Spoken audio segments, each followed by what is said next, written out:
They said she was trouble, poor, wild, and not meant to be around people like us. They didn't say it to her face, of course.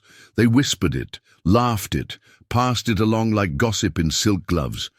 But she felt every word. When the black car dropped her off at the ranch's back gate, nobody came to greet her. No welcome, no kindness. Just dust, heat, and the sound of hooves pounding against dry earth. He was waiting in the corral. Massive, untamed. A stallion with fire in his eyes and scars across his flank. They called him Diablo, a name that came with warnings, rumors, and one clear rule: stay away from the fence. But no one warned her. Or maybe no one cared. She didn't know yet that they'd thrown her in with him on purpose.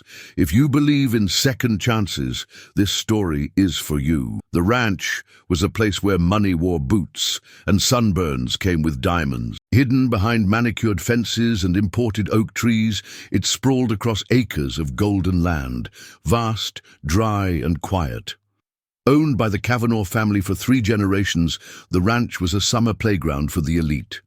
Their children rode prize horses, posed for photos in denim they'd never wear twice, and played at being cowboys before flying back to cities where silence was rare. Among them was Ava Kavanaugh, blonde, confident, and as sharp as the spurs on her custom boots. At her side always was Brent, her cousin, whose smirk seemed stitched into his face. To them, the girl who arrived with nothing but a duffel bag and a look of quiet defiance was a novelty, or maybe a challenge. Her name was Lila, 14, raised in a foster home 2 towns over, sent to the ranch as part of a summer outreach program the adults talked about to feel generous. No one told her where to sleep. No one showed her where to eat. So she walked, past the barn, past the stables, past the rows of horses she wasn't allowed to touch until she reached the last corral, and saw him. He didn't move when she approached. The stallion just watched, silent, unblinking, as if he already knew something no one else did. They had tried to break him, more than once. Trainers came and went, each one walking into that corral with confidence and walking out limping, bloodied or humiliated. Diablo had thrown riders with surgical precision, bit through ropes, kicked through stalls. "He's broken inside," one handler muttered, packing his bag. Not worth saving. Rumors whispered that the horse had once belonged to a traveling rodeo, used in brutal contests until something in him snapped. Others said he'd watched his herd die in a canyon fire, left as the sole survivor. But on the ranch, none of that mattered. All they saw was a liability on 4 legs. Ava laughed when she saw Lila near the fence. "Careful, girl. He's got more rage than brains, like you." Brent added, "Might be fun to see which one of you snaps first." They said it loud enough for her to hear, on purpose. But Lila didn't flinch. She just looked at the stallion, really looked, and for a moment the world around them hushed. Like something ancient and invisible had passed between the two. He didn't rear, didn't charge, just blinked, slow and heavy, before turning his head slightly toward her. She came back the next morning, and the morning after that. While the others saddled up their glossy horses and posed for photos, Lila sat by the corral, legs crossed, back against the post, sketching quietly in a wrinkled notebook she never let go of. She never reached out, never called to him. But every time he watched her. Some days he stood in the far corner, pretending not to notice. Other days he'd inch closer, hooves crunching the dry dirt, breath steaming in the early sun. No one else seemed to care. No one noticed how the wildest animal on the ranch had stopped baring his teeth. But Lila noticed, and Diablo, he began to wait for her. Ava saw it too, and didn't like it. "You keep messing with him," she warned one afternoon, leaning on the fence. "He'll crush you. That beast doesn't love. He destroys." Lila didn't respond, but something in the air was changing. The silence between girl and stallion was growing thicker. He'd stop eating when she left. He'd pace when she was late. There was no trust yet, only a strange electric awareness, as if both of them were slowly remembering something they never knew they had. And far beyond the ranch, clouds were building. Not just in the sky, but in the air, in the ground, in everything. A storm was coming, and only one of them seemed to feel it. It began with the birds. One morning, the usual flocks that circled the fields were gone. Not a single wing beat in the sky. Just silence, wide, waiting, and wrong. Then came the heat, thick, heavy, and unnatural, the kind that made even the insects vanish and turned the breeze into breathless stillness. Lila noticed it. So did Diablo. He stood at the edge of the corral, ears twitching, nostrils flaring, muscles tight as bowstrings. His eyes, always wild, now held something else, alertness, urgency. She approached slowly, notebook clutched to her chest. "Is something wrong?" she whispered. He didn't move, but his stare, fixed beyond her toward the tree line, answered for him. That night, as the others laughed around the fire pit and the ranch echoed with easy comfort, Diablo refused to eat. He circled the fence over and over, stopping only to glance toward the barn, toward where Lila slept. Ava noticed it too. "He's losing it again," she muttered. But Lila, she felt it in her bones. Something was coming. She didn't know what. She didn't know when. But Diablo did.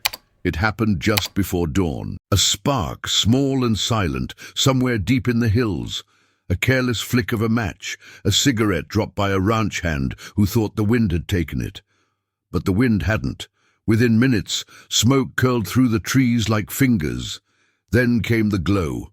Orange, angry, climbing fast. The wildfire had been born. The ranch slept, unaware. All but one. Diablo awoke with a start, hooves hammering the ground as he let out a sound no one had ever heard from him. Not rage, not pain, but warning. He reared, crashed against the gate, snorted furiously.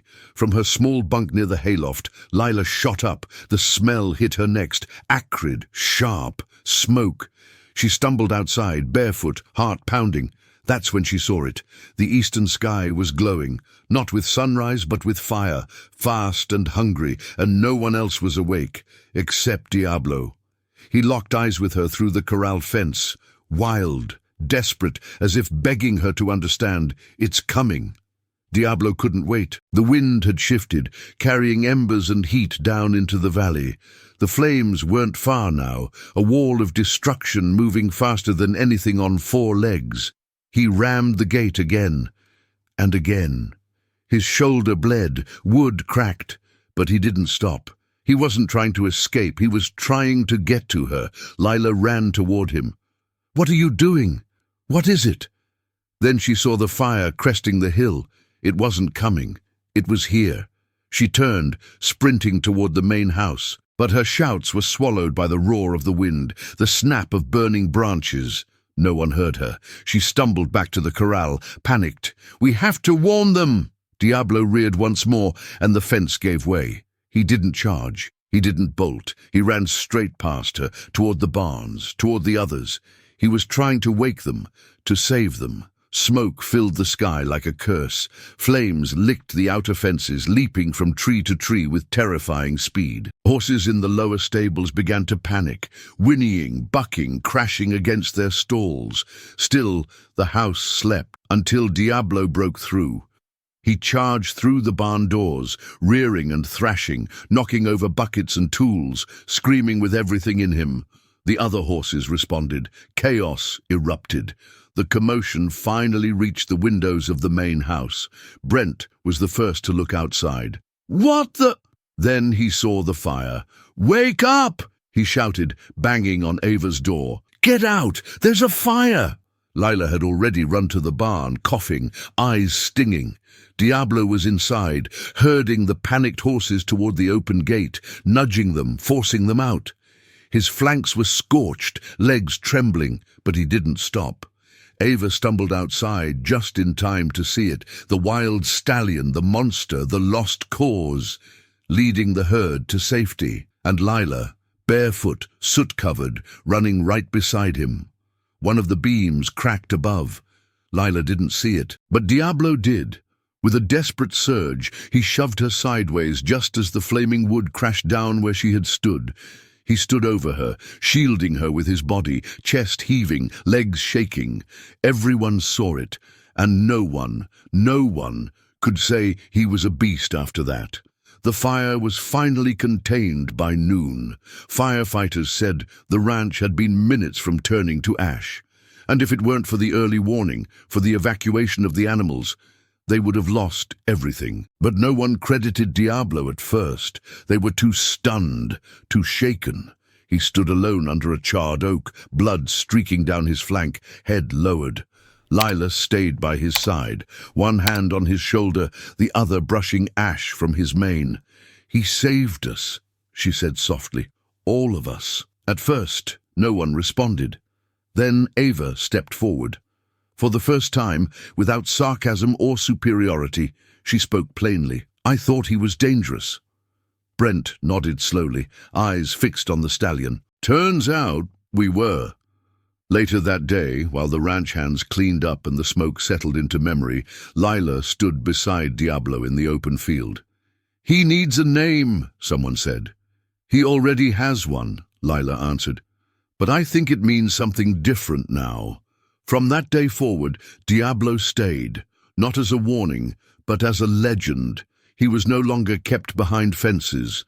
He walked freely, and where he walked, people stepped aside with respect. And every morning, Lila met him by the old corral, not as a girl and a beast, but as two survivors who had chosen each other. Sometimes the ones we fear the most are the ones who understand fear better than anyone. They don't speak it, they don't show it, but they carry it every day in silence, in scars, in the way they protect instead of flee. Diablo wasn't just a horse with a past. He was proof that what's broken isn't worthless, that sometimes being wild doesn't mean being lost. It means being brave enough to face a world that never tried to understand you. And Lila, she wasn't the weak girl they thought they'd discard. She was the one who listened, who saw beyond rage, who gave trust first and received loyalty in return. They didn't save each other by accident. They saved each other because no one else ever had. If this story touched you even just a little, tell me in the comments what part stayed in your heart, and if you believe, like I do, that no being is born without a purpose. Share this story with someone who believes in second chances, and tell me, why do you think he did what he did?